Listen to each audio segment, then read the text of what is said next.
So here's the story of Child Roland and the Dark Tower. It's an old, old story from these lands. It's a root story, meaning that it sits at the root of many a later tale. And there's one story in particular that this story forms the root of. And I think there'll come a point, there's always a point in this story when I'm telling it, when you get to recognise the later story that grows from the roots of this one. See if you can catch it. So, Child Roland and the Dark Tower. This story starts, as all good stories do, at the ending. A sword on the wall of the house. The sword belonged to Roland's father. Some say Roland's father in some of the tales was a king. Some even say he was Arthur himself. All I know in this tale is that Roland's father had been a great warrior, cut down in his prime, leaving Roland, his two older brothers, and his sister Bird Ellen, with their mother to live alone. Now near their house was a mound of the Sidhe, a fairy mound, sometimes called a barrow or a burial mound. They no one had dug in those days to see, having more sense. And Roland, his two older brothers, and his sister Bird Ellen were told expressly by their mother, if they were to ever go near the fairy mound, to never, ever walk around it clockwise. And one day, when they were out playing together, throwing a ball back and forth between Roland and his older brothers, his sister Bird Ellen, Roland threw the ball so hard that it flew over the top of the fairy mound, landing on the other side. Before he or his brothers could call out or stop her, Bird Ellen shouted, "I'll get it!" and ran around the mound, clockwise. Now Roland and his brothers called out for her to return, and when she didn't, they too went around the mound, but walking the other way. They couldn't find her on the other side. So they called and they called and they searched out the whole day till it got dark, till in the end they went home to their mother and they told her the horrible truth, that Bird Ellen had disappeared after going around the fairy mound. Bird Ellen's mother wept and wept and wept. Wept so much that Roland's eldest brother, a young warrior in his own right, told his mother to not worry, that he would go and seek throughout all the land and find Bird Ellen and return her to the family. So Roland's mother gave him this piece of advice. She told him he should go first to seek out Merthin the wise man, the magician, Merthin the wizard. So, with his sword and his shield and his pack, Roland's eldest brother set out confidently, saying it would only be a matter of days until he returned with Bird Ellen. But days passed, and more days passed, and there was no sign of Roland's brother returning. So Roland's second brother also said to his mother, I will go and find Bird Ellen, and I will go and find our eldest brother and return them both to you. Have no fear, I will not fail. And he too was a warrior in his own right by then, a young man. And he strapped on his sword and he picked up his shield and his pack and he left, walking to find Merthin first and then to find Bird Ellen and his older brother. And once again a matter of days that he swore he would be passed, and a matter more and a matter more, until at last both Child Roland and his mother knew that neither brother was returning. And against her best wishes, against her protestations, against her begging and her pleading, Roland said, no mother, I must go now. I must go and succeed where my brothers failed. I must go and bring both my brothers and Bird Ellen back to us. And so, walking out to the wall where hung his father's sword, Roland took a deep breath and lifted it from its place above the fire, strapped it to his side, and set out away from his home, set out through the forest, through the mountains, a long, long way, searching for Merthin, the wise man. So at last he found him In the place one finds Merlin, the wise man, up, up, up in the branches of an oak tree. And he asked Merlin if he had seen anything of his brothers, or if he knew anything of his sister Burd Ellen and where she had went. And it took a while for him to get his answers, for Merlin was wise and Merlin knew much, but Merlin was strange also. And after a while of hearing rantings and poems and rhymes and spells, Roland eventually learned from Merlin that the Goblin King had taken Burd Ellen when she passed around the fairy mound, had taken her deep, deep into fairy, into the other place. And there, deep into fairy in the other place, he held Burd Ellen in his dark tower. And of Roland's two brothers, Merlin could only tell him that they had both sought him out, one after the other, and they had both heard the same thing from him, that Burd Ellen had been taken by the Goblin King deep, deep into fairy, to the dark tower. And each of them had decided to set out, and each of them had received the same advice from Merlin. Merlin told each brother, as he told to Roland, that if they were to go into fairy, there were some rules that they must obey if they ever wanted to return. For the land of Faerie, though it may seem like this world, is very different indeed. The first rule he gave to them: they should not eat nor drink anything that was offered to them, no matter how much they wanted it. No matter how hungry they got, no matter how thirsty they got, never, ever, ever to eat anything. The second rule that Merlin also passed on to Roland was that if they were to meet anyone on their path, if anyone came up to them, anyone began to talk to them, till they reached the dark tower, until their quest was ended, if anyone sought them, spoke to them, stepped in their path, there was only one thing he must do, and he must do it very quickly. He must take out his sword and cut the head from the shoulders of any who approached him. To this, Roland, a young man, wanting to be a warrior, of course, but wanting to be an honourable one, said, I can't do that. I can't cut someone's head off without any provocation. I find it hard enough to cut someone's head off in the depths of battle, but I can't do that. And Merlin said, well, that's what your two brothers said also. Good men for sure. But think on this. Your two brothers also heard this advice, and your two brothers also said that they would never cut the head from anyone who came up to them. And neither of your brothers have returned. With these words, Merlin stepped back to his ranting and his rambling, and his poems and his spells, climbed high on his tree and would say no more. So Roland took a deep breath, steeled himself, thought of his sister Burd Ellen and his two brothers, thought of the dark tower all the way across the lands of Faerie, and set out through the forest along the path, set out to cross over the barrier, over into Faerie, from one world to the next. Now in those days it was far easier to do so. It was far easier to walk and to find oneself in another world. So as he walked and he walked and he walked and he walked for days and days and days, it seemed, Roland began to lose track of where he was and when it was. He felt days had passed, yet he had not stopped and rested. He had walked and walked and walked. He felt thirsty and he felt hungry for sure, but he had gone longer without food and drink than he normally ever could have. So he began to wonder, was he in Faerie now? Was he in the land where time was different, where things worked in a different way, where nature itself obeyed an entirely different set of rules? And as he walked and he thought this, an old woman came out of the forest across his path, an old woman gathering sticks for a fire. This old woman said, oh, hello, dearie, you startled me. Fancy meeting you here in the forest. You look tired and you look hungry and you look thirsty. Would you not like to come and sit and rest with me a while?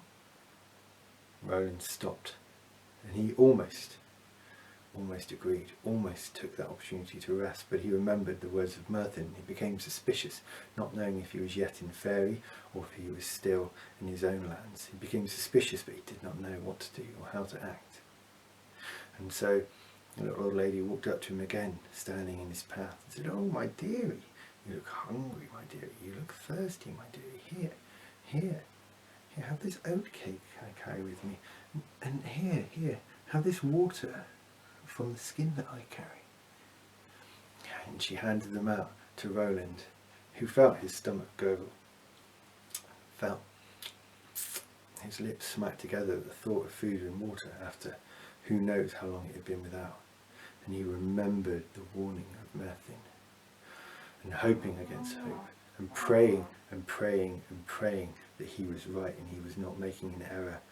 Roland breathed deep, drew his sword and lopped the head from the shoulders of the old woman, and felt his stomach turn over in horror as it fell to the ground and dum, dum, bounced away down the path. And just as he thought he would lose his mind with the grief and the horror of what he had done in murdering the defenceless old woman, the head lying on the ground opened its eyes and let out a hideous shrieking laugh and said, "Ah! You'll never find your sister and your brothers, Roland. You'll never get to the Dark Tower. Ah!" And the body of the old woman, rather than falling as it should have done, picked up the head by the shoulders and ran off cackling into the woods. Now Roland did not know how to feel. Roland felt horror and amazement and worry and dread at the sheer wondrousness of what had just occurred to him, the sheer unreality of it, and at the same time he felt such relief at the fact that he had not just beheaded an innocent old woman. He had in fact cut the head from a goblin, a shape changer, out to trick him and trap him. And seeing the sheer turn of speed that the goblin made off, even with its head chopped off, he knew he hadn't particularly harmed it. So steeling himself and feeling that this was definitely proof that he was in Faerie, he hoped, Roland carried on his way, walking on and on and on and on, past forests, past mountains of strangeness, past creatures glimpsed through the trees that he could barely describe, past scenes of wonder and scenes of horror, past every imaginable thing as he walked through Faerie that he could never ever retell. He could never go and investigate, no matter how much his interest was piqued, no matter what his curiosity is. He stayed on the path to the Dark Tower, till eventually he met a swineherd with his pigs coming across the road. The swineherd saw Roland and said, Oh, thank the gods, young man, thank the gods," and ran up to him. "I've been trapped here. Do you know we're in Faerie? Do you know, I've been trapped here for I don't know how long with my pigs. I went the wrong way around the fairy mound, and now here I am. I've seen goblins, I've seen giants, I've seen weird scorpions in top hats, I've seen all sorts of strange things I couldn't possibly describe to you. But oh, you're the first proper human being I've seen in the longest time. Please take me with you. Please, let's stay together, you and I, us humans together." Now Roland, who had by now seen so many strange things, felt his heart leap at the idea of human companionship, kindness and normality. And as the swineherd stood before him on the path and said, "The only thing that's kept me sane, young man, is my supply of food and drink from this world that I've taken. Because do you not know that if you take any food from Faerie, you'll surely be trapped here? Here, quickly, come and sit with me. Here, have some of the milk that I have. Have some of the salted pork that I carry with me at all times." And Roland felt so hungry at the idea of the salt pork, so thirsty at the idea of the milk in his stomach, and so just longing for that feeling of normality, of groundedness, of having normal mortal food and drink in his stomach after who knows how long it had been in the magical world of Faerie.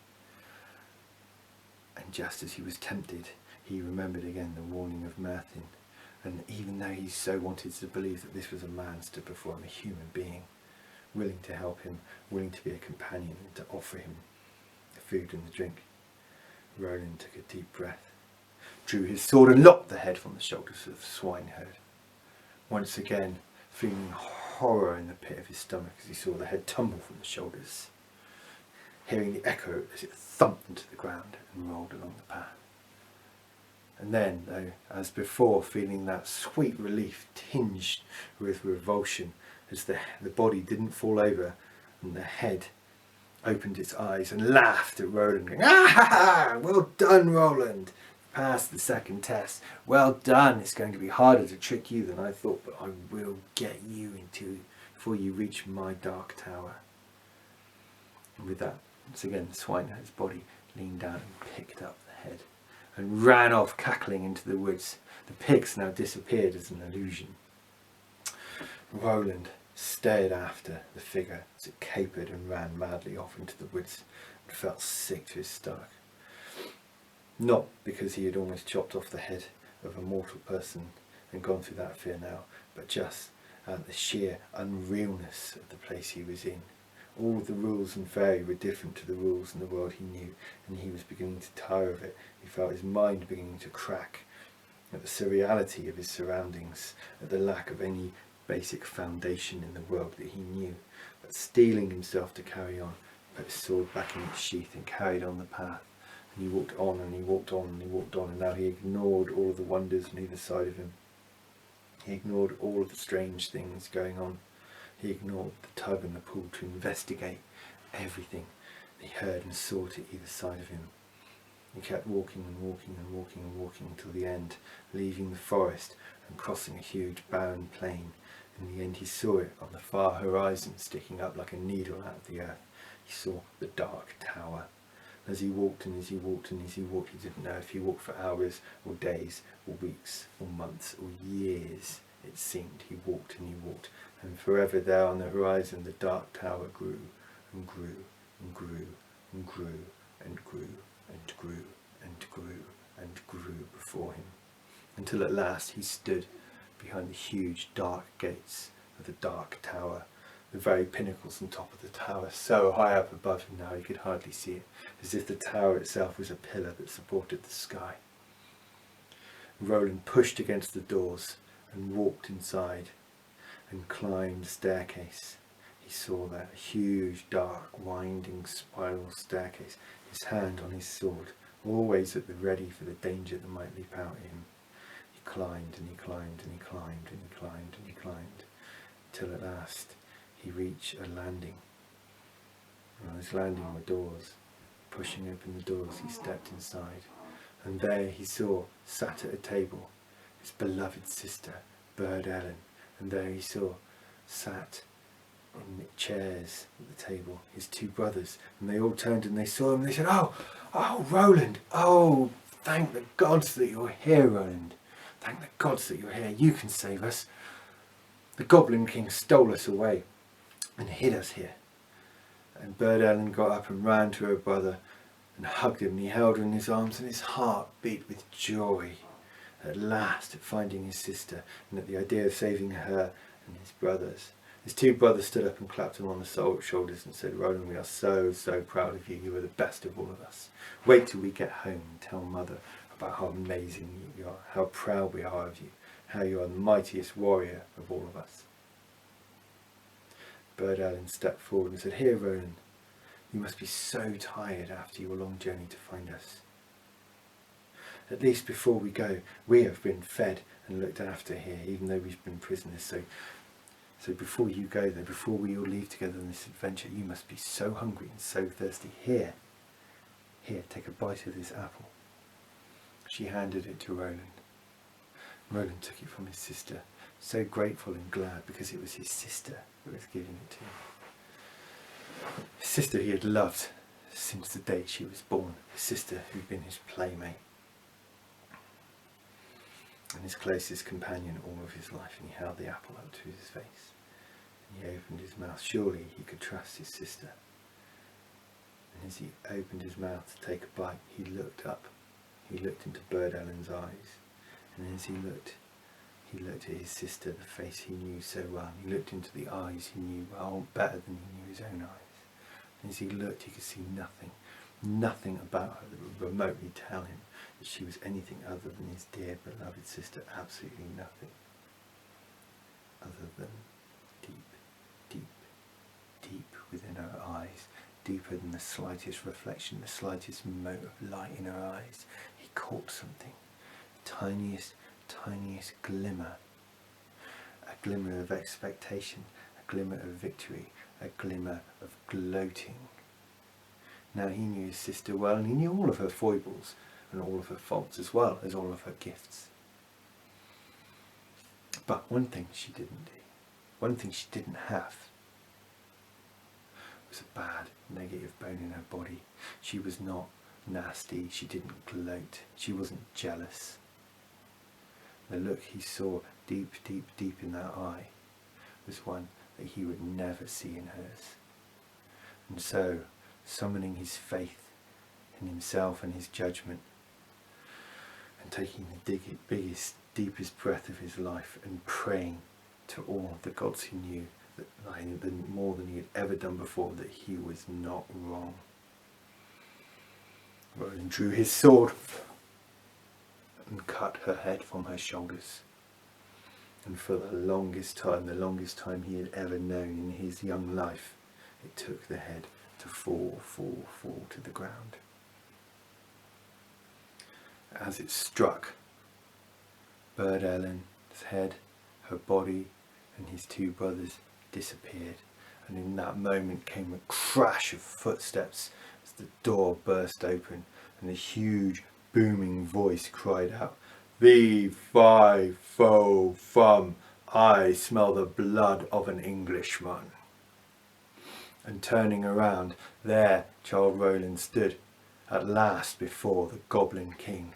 And if you were to imagine in your mind, if you were to conjure up an image from the depths of your imagination of the largest, the worst, the meanest, the scariest, the most abominable, hideous, frightening figure, clothed in spikes and metal armour, with a sword larger than any you've ever seen. If you could imagine that, if you could imagine the very, very, very worst thing you could possibly ever face coming through a door at you, then you would still not be able to picture the sight before Roland at that moment, as the Goblin King came looming through the door, brandishing his sword. And at that very instant, Roland, holding the sword in his hand, prayed deeper than he'd ever had before, deep into his heart. And he swore, years later, he swore he could hear the voice of his own father call back to him. And he swore he could feel the very strength he remembered in his father's arms that held him safe as a babe, flood through him from his sword, up his arm, into his heart. And then, as if the sword itself were guiding his motions, Roland sprang into battle, swinging his sword with a dexterity and a speed and a skill past any that he had ever imagined. Every time the Goblin King swung, he countered. Every time a thrust came, he parried. Every moment his sword swung and clashed, and the battle between the two, between the huge Goblin King and Childe Roland with his father's sword, was massive. It was a huge battle, far greater than any battle between any opponents ever before or since. And they fought, and as they fought out of the door, and they fought all the way down the spiral staircase, all the way down to the very bottom of the Dark Tower. And then they fought, and they fought all the way back up the spiral staircase, all the way back up, and all the way back up to the very top, and down and up they fought for seemingly days or weeks or months. Nothing but the sound of clashing blades, nothing but swish in the air as the swords flew, nothing but the grunts of exertion of the two warriors as they fought and they fought and they fought and they fought, until at the very, very, very last Roland's skill won out, and he knocked the sword from the Goblin King's hand, and he pushed him down the last stairs, all the way down the tower to the bottom. And running down after him, Roland held his sword against the Goblin King's throat and said, "You will release my sister Bird Ellen. You will release my two brothers who came after her, and you will allow a safe passage back from your tower all the way out of Faerie and all of the way home." And he expected from the Goblin King at least some rebuke or some argument. And he expected from the Goblin King at least some defiance. What he never expected from the Goblin King was a smile. The smile the Goblin King did with the slightest glimmer of pride about the eyes. And with that, the Goblin King disappeared. And in that very moment he heard a cry from above him, as Bird Ellen first and then Roland's two brothers came running down the steps towards him. And they all embraced there at the bottom of the steps, and this time Roland knew in the bottom of his heart that this was truly his sister and his brothers. Everything about them, the feel of them in his arms, the smell of them, the sound of their voices, the feeling of their tears on his face as they all cried with joy. All these things combined together in his heart to make him know deep down that this was his sister and his brothers. And together they fled from the Dark Tower, and together they fled back across Faerie through adventures far beyond anything any of us could ever imagine. And they kept to the path every time, and each time one of them was almost lured or pulled from the path from one astounding event or another, the others kept them there.